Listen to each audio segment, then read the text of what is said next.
There was no triumphant return to the Shire, as the hobbits expected, and indeed enjoyed for most of their journey to the Shire from Minas Tirith. Instead, the 4 hobbits find the Shire enslaved to the same evil they fought and destroyed away in the south.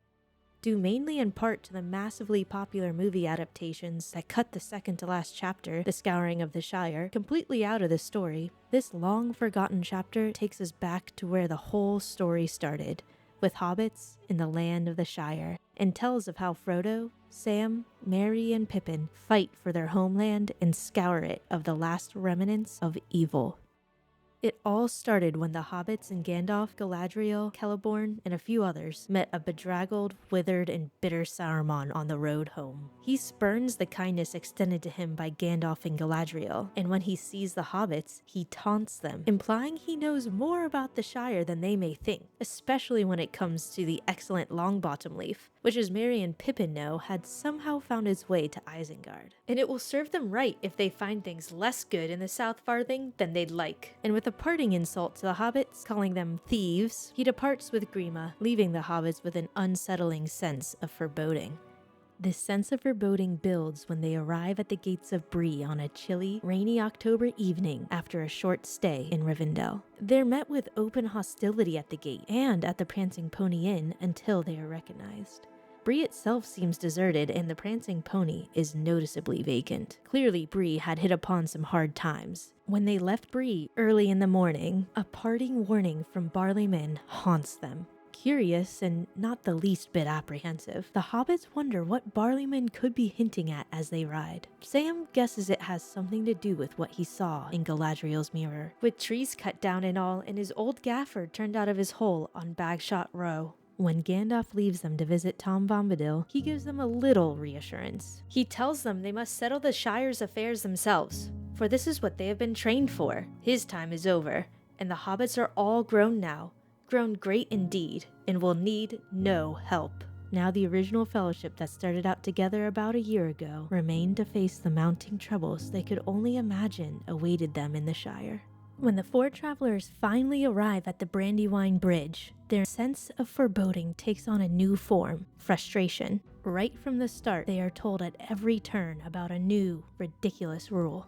It's past sundown when they arrive and bang on this strange gate barring their way. And when asked, the hobbit guarding the gate says he won't open it. He's not allowed. When they force their way past the gate anyways, they ask for lodging in the crudely built guardhouse next to the gate. The hobbits guarding the gate say, "We're very sorry, but no, it's not allowed." When the 4 travelers ask for food and pipeweed, no, it's not allowed. And besides, there's no pipeweed now. All the pipeweed was sent off in wagon loads at the end of last year. And no more talk about what happened in the Shire. Talk like that wasn't allowed.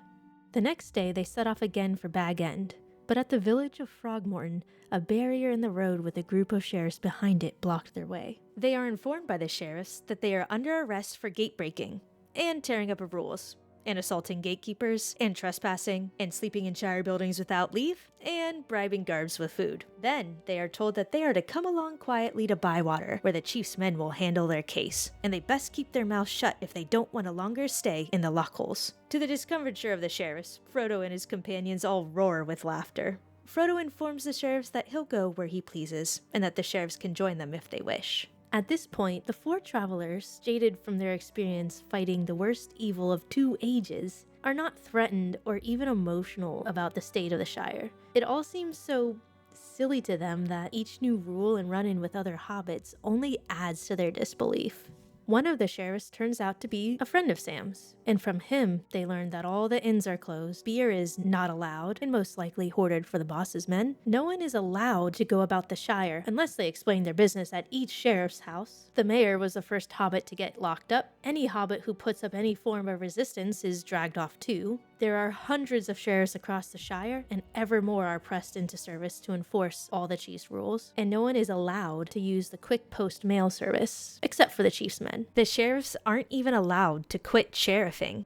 The hobbits ride to Bywater the next day, driving the group of sheriffs before them at breakneck pace, until the sheriffs can go no further. They leave them behind. When they get to Bywater, their tempered disbelief at the absurdity of the way the hobbits were acting turns to shock.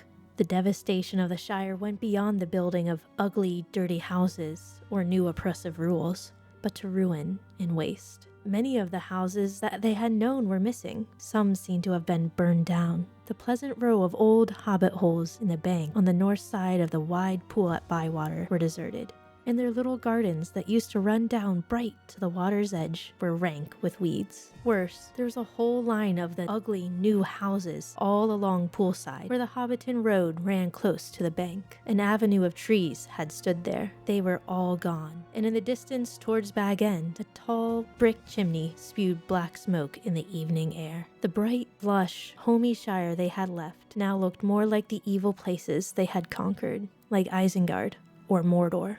Still reeling from their shock, they have a run-in with a group of ruffian men. From them, they learn that though Lotho may have started off as the chief, desiring to increase his power and wealth, it all quickly got away from him and all these unspeakable acts are done in his name. Now a new boss, Sharkey, seems to be the one in charge. Merry and Pippin have no trouble scaring this group of ruffians off.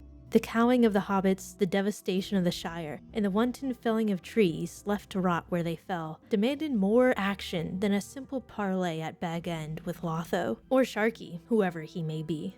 It was decided they would rouse the Shire, wake up all their people, and fight back. "Well, I'm staggered," said Pippin. "Of all the ends to our journey, that is the very last I should have thought of. To have to fight half-orcs and ruffians in the Shire itself, to rescue Lotho Pimple." Despite Frodo's desire for no killing, Merry knew there would be a battle soon enough that they'd need to prepare for. He sends Sam to fetch Farmer Cotton and his sons, Rosie's dad and brothers, then blows the horn of Rohan. It was a clear horn call ringing in the skies. Far over hill and field it echoed, and so compelling was that call, it stirred the hiding hobbits from their holes. Hobbits gathered at the center of Bywater, weapons in hand, ready to fight for their country. There was a small skirmish when the dozen or so ruffians Merry initially sent packing came back for what they thought would be an easy rout. This time, the ruffian leader was killed and the rest of his men taken prisoner. The real battle the hobbits knew would come in the morning.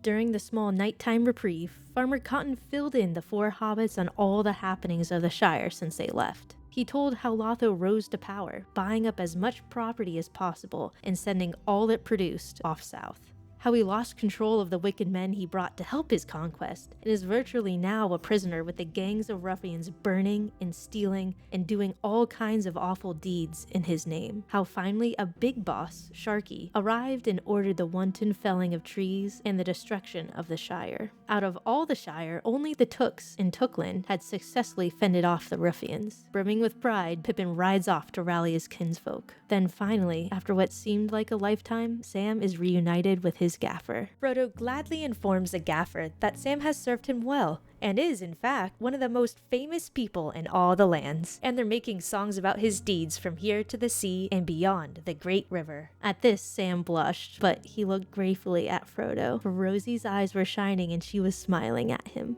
Morning dawned and Pippin returned with all the hobbits the Thane of Tooklin could spare. The ruffians knew the country had risen against them, and they planned to deal with it ruthlessly at Bywater, so Merry laid his plans quickly. The gang of ruffians, now much larger in number, came tramping along the east road, and without halting turned up the Bywater road, which ran for some way sloping up between high banks with low hedges on top. Round a bend, they met a stout barrier of old farm carts upturned. At the same moment, they noticed that the hedges on either side were lined with hobbits, and behind them, another group of hobbits pushed more carts in their path. They had fallen into Merry's trap. Merry commands them to lay their weapons down, but these ruffians could not be so easily cowed. A couple groups make a break for it, most are shot. Some actually make it out of the barriers, but with the countryside raised against them, they would not make it far. The remaining ruffians decide to climb the banks on either side, only to be hewed and shot and hacked by the hobbits on top. Finally, Merry himself slays the leader and encircles the last remnant of the men in a wide ring of archers. At last it was all over. Scores of men were killed, but so were 19 hobbits. And so ended the Battle of Bywater, 1419. Now all that was left was to confront this boss, this Sharkey. When the party of hobbits crossed the bridge and looked up the hill, it brought them up short. Even Sam's vision in Galadriel's mirror had not prepared him for what he saw. Worst of all, the party tree, under which Bilbo had stood and made his farewell speech, lay where it had been lopped in the field, dead. They came at last to the once beloved place of Bag End. The garden was full of huts and sheds, and there was piles of refuse everywhere. The door was scarred, the bell chain was dangling loose, and the bell would not ring. Knocking brought no answer. At length they pushed, and the door yielded. The place stank and was full of filth and disorder. It did not appear to have been used for some time.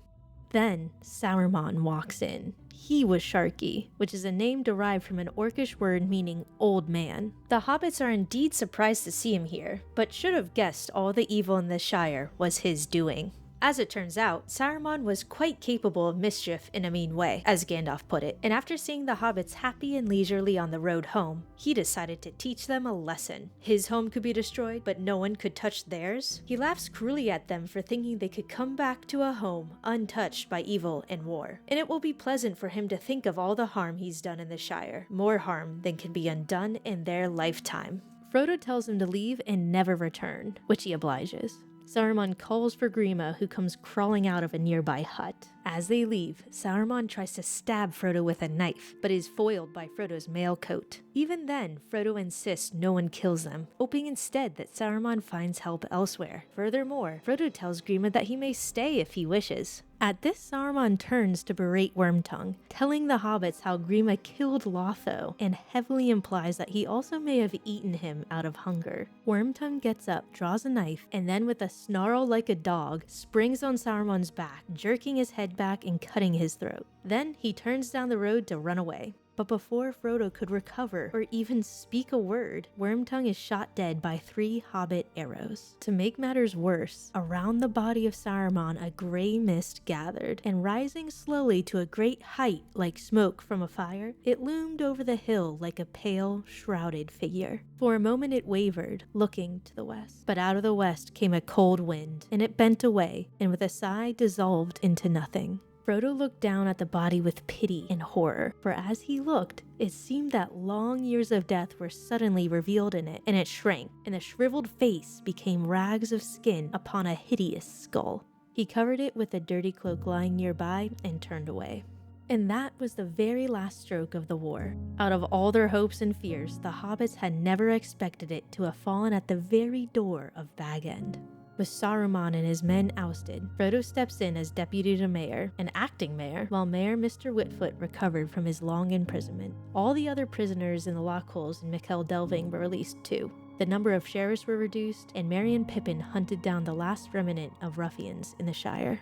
The restoration of the Shire certainly took a lot of work, but it took less time than Sam had feared. When in the mood, hobbits can work like bees. Not a brick was left standing of the new sheriff houses, or of anything that had been built by Sharkey's men, but the bricks were used to repair many an old hole to make it snugger and drier. One of the first things done in Hobbiton, before even the removal of the new mill, was the clearing of the hill and Bag End, and the restoration of Bagshot Row, and the gaffer was restored to number 3. The trees were the worst loss, for at Sharkey's bidding they had been cut down recklessly, far and wide over the Shire, and Sam grieved over this more than anything else. For one thing, this hurt would take long to heal, and only his great-grandchildren would see the Shire as it ought to be. Then one day, after weeks of being too busy to think about his past adventures, he remembered the gift of Galadriel, a seemingly useless box he had kept safely this whole time. Inside, it was filled with a gray dust, soft and fine, and in the middle was a seed, like a small nut with a silver shale. After some discussion with the others, Sam planted saplings in all the places where especially beautiful or beloved trees had been destroyed, and he put a grain of the precious dust in the soil at the root of each. He went up and down the Shire in this manner, paying special attention to Hobbiton and Bywater, which no one blamed him. The little silver nut he planted in the party field where the tree had once been. When spring came, it surpassed his wildest hopes. All his trees sprouted and grew quickly, growing 20 years in one. And in the party field, a beautiful young sapling leapt up. It had silver bark and long leaves, and burst into golden flowers in April. It was indeed a melurn, like those in Lothlorien, and it was the wonder of the neighborhood. Altogether, 1420 in the Shire was a marvelous year. the weather was perfect. Wonderful sunshine and delicious rain in due times, and in perfect measure. But there seemed something more, richness and growth, and a gleam of immortal beauty beyond that of regular summers. At each time of harvest, the yields were inexorable and astonishingly plentiful. Despite Saruman's efforts, thanks to the foresight and beautiful gift of Galadriel, the Shire was restored. The rest of the story is known. Sam marries Rosie and has 13 children. Merry and Pippin go off to live in Buckland, and Frodo settles in to finish his book. Eventually, after a few years, they all travel to the Grey Havens to see Frodo, Bilbo, Gandalf, Elrond, Galadriel, and Celeborn off. The Lord of the Rings starts with a long-expected party and finishes with a final, unexpected ending. One that's a joy to watch the hobbits rise to the challenge and defeat the last vestiges of evil in Middle-earth.